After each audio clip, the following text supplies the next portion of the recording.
30-1, oh yeah.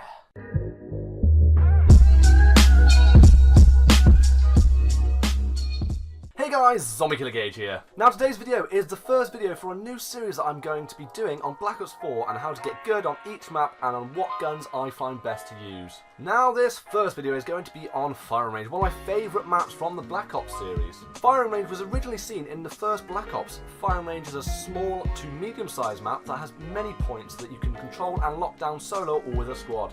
First of all, this is the map, and these are the two spawns. Spawn A and Spawn B. Now this first video will be on the Spawn A. If you guys want me to do another video on Spawn B, let me know in the comments and I'll get right on it. Now let's talk about weapons. Personally, my favourite weapon is the Titan. It is an absolutely amazing gun when you have it upgraded. It's got some brilliant attachments that you can add onto it like FMJ and stock and quick draw. So here's what I use. Personally, I like to use FMJ1, FMJ2 and quick draw. Stock is a good option too, but personally I prefer quick draw. Another good thing to put on it is an optics. You don't necessarily have to. I just like having an optics on since I have a spare slot in my class. So basically FMJ is brilliant at shooting through armour and shooting through walls, which is just amazing.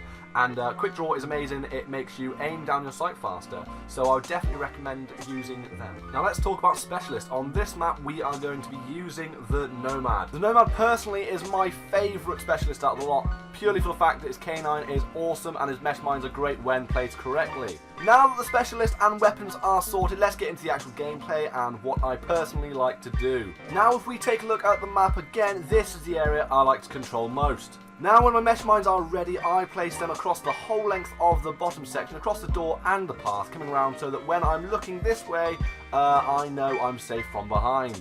I always keep an eye on my map to see if my team are nearby protecting me, and depending on if they are or not, I will keep watch either side. Now that I'm comfortable with where I am, I focus on my score streaks. Now, be patient and wait for the enemy to come to you. You don't always have to come from behind cover and expose yourself to the enemies.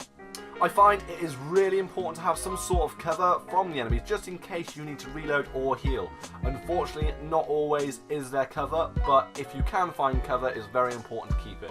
Now that I've called in my UAV, I know where most of the enemies are, giving me an advantage over them, and giving me the option to reload since I know where they are. I like to reload with a couple bullets in the mag just in case I get caught out and need to stop reloading.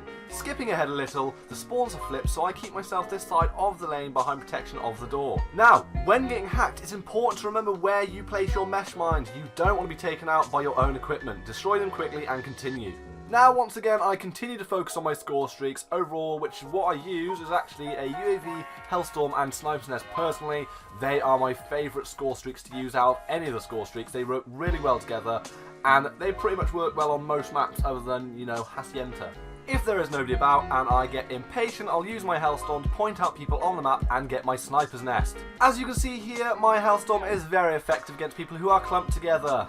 And now that I have my Sniper's Nest, I can sit back for the most part and wait for the opposition to come to me. And that is pretty much it. All you need to do now is keep watch of the lane, place mesh mines across the door and lane when they are available, and wait for your K9 unit to be available so that you can let him loose on the enemy team.